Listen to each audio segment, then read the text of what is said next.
Alright guys, so today I wanted to go over a couple different builds for Serena. So if you know me and you know my builds, typically I am a no-fly Serena gamer. But honestly, with some of the more recent changes to Purge, it is a lot more forgiving to fly with Serena than it used to be. So I did want to actually go ahead and put out a flying build for Serena. That way, between the other video I have for Serena and this one, you have a complete kit for Serena going into Season 3 and beyond.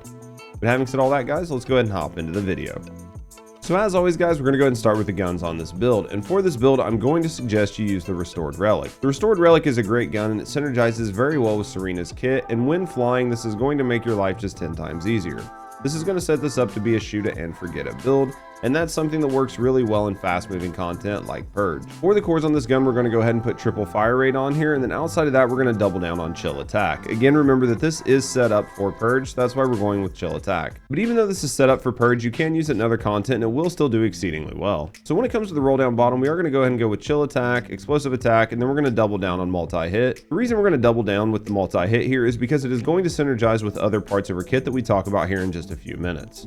So for the build on this weapon, I'm actually going to show you two different builds. One of them is going to be for when you play solo with Serena, and the other one is going to be when you play with Serena and you have an Enzo in your team. The main reason for two builds is when you're solo, you're going to want to have more rounds in reserve. And that's what this build does. We actually have two reserve rounds here, and then outside of that, we have fire rate, we have increased damage, we have increased base damage, and then we round it off with chill, again because we are planning on using this in Purge.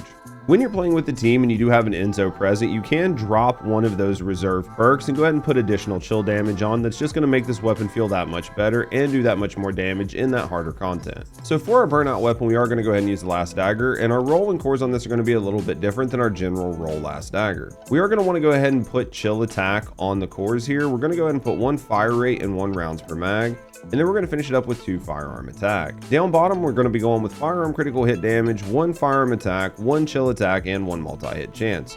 We're really going to build this into chill damage as it's going to do exceedingly well in something like Void Erosion Purge. So when it comes to the mods on here, what we're going to be looking at is something like this. We really want to put as much as we can on the weapons based damage. Outside of that, we're going to increase the critical hit damage. We're going to increase the multi-hit chance so we get a lot of procs later on. We're going to increase the fire rate, and then we're going to add some chill damage to it. The final thing we're going to do is we're going to round this weapon off with Firing Fiesta. It's going to make our burst damage windows feel that much better when it comes time to cook the boss. Alright guys, so when it comes to the reactor for this build, it really doesn't matter what type of reactor you put on here or what the optimized condition is. The way this build works, you will be doing what is called additional damage and not skill damage, so don't really worry too much about the reactor. The main thing you're going to want to have on here is skill duration up and skill cooldown, and you will want both of them to be maxed out gold rolls. So when it comes to the component set on this, you're going to want to go ahead and use the Ascending Armory set. The reason I like this set is because when you reload in air, you will get some ammo back, and with Serena, you will be dashing in air, and that dash is going to count as a reload, so it's going to constantly be topping you off. So when it comes to the inversion reinforcement, this is what we're going to be looking at. We're going to be doing a little bit here with chill focus rounds, biodensity augmentation, and aerial maneuvering raider. The chill focus rounds are going to give you a little bit of extra damage in Purge. Biodensity augmentation is going to help push Serena up to that 39k HP cap that she needs to really max out the damage on her for. And aerial maneuver raider is going to give you just a little bit more multi-hit chance, which is going to make it to where your 4 procs just a little bit more. For her RK tuning board, this is what I like. This is going to give us a little bit more firearm attack, a little bit more multi-hit chance, a little bit more multi-hit damage, a little bit of critical hit rate, a little bit of critical hit damage, and it's going to give us defense neutralization. And that defense neutralization is going to help just lower the defense on enemies that you're fighting, making it much easier for you and your team to take them out. So for the dog, this is one of the times I'm actually going to tell you to use the Vesper Hunting Dog. The Vesper Hunting Dog does not give you a bunch of ammo back, but it will actually give you some ammo back. And with this build, it is possible to be a little bit starved on rounds, so go ahead and use this dog just to help make your life a little bit better.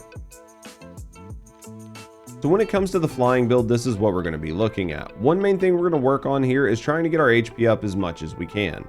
Outside of that, we want to have our cooldown as low as we can get it, our duration as high as we can get it, and we want to do what we can to get the cost of flying down as much as possible while giving us a little bit of MP back when we're killing enemies. So we are putting maximize range on here, and the main reason we're doing that is to try to expand the radius of our Redemption's Judgment and the additional AoE damage that we're going to be doing with our 4. One of the last things you need to be aware of is this build does rely on multi-talented. You do need to have multi-talented up and running in order to keep your cooldowns down low enough to really keep your flying up and to keep all the dashes you need. So for this build, the way you started out actually matters. You do not want to use your 2 and then use your 4. If you use your 2 and then use your 4, you'll see that you actually have a pretty long cooldown on your 4. That is not what we want, and that happens because you're not using multi-talented correctly. Realistically, what you're going to want to do here is jump up in the air and use your 4. After you do that, then feel free to use your 2. As you can see here, your 4 has a much lower cooldown because you did this. So now that you're up in the air and you got your 4 procced, it's time to look for enemies. When you find your first pack of enemies, start unloading with your restored relic. When you empty it with rounds, don't manually reload, just dash to reload. Doing this will give you a little bit of rounds back and will instantly reload your gun. From there, you're just going to want to keep unloading your restored relic until enemies die, and when you run out of enemies, just keep dashing. The other thing to do is ensure that you have your 4 up. Keep an eye on your buffs and look for this indicator. If this indicator is gone, you do not have the buff from your 4 and you need to reapply it. Other than this, you're just going to move around the map. You're going to take out enemies as you can. You're going to dash to reload and get ammo back, and you're just going to push through the map. When you get to the final boss, things are going to change just a little bit. Go ahead and use your restored relic like normal to clear all the ads and wait for the boss to spawn. When the boss spawns, go ahead and switch over to your last dagger. After you do that, dash to reload your last dagger, and then aim for the boss's head and just unload on him until your last dagger's out of rounds. If this doesn't kill the boss, just dash and reload as you need to until you put it into the next phase. After that, just ensure your 4 buff is up. If not, rebuff yourself, and then just keep shooting and dashing until the boss is dead. Alright guys, so I did tell you I would show you another build, and this is going to be a build that you can use when it comes to Serena to go in and one-shot a lot of the Colossus. This is personally the build I use when I need to farm Colossus or when I want to go in and knock something out really quickly. In the past, builds like this were able to one-shot the Abyss Colossus, but with the changes to the Abyss Colossus anymore, that doesn't happen near as much. But that doesn't mean the build isn't good and still viable. So let's go ahead, let's look at the weapons, and let's talk about what changed from the last build to this build. So when it comes to the build, this is what we're going to be looking at. These are the cores that I have on it, but I do want to talk about this weapon a little bit. The cores I have on here are for a very general role. This ATAMS is going to be good in any Colossus that I take it into, and I don't have to worry about having the wrong element type.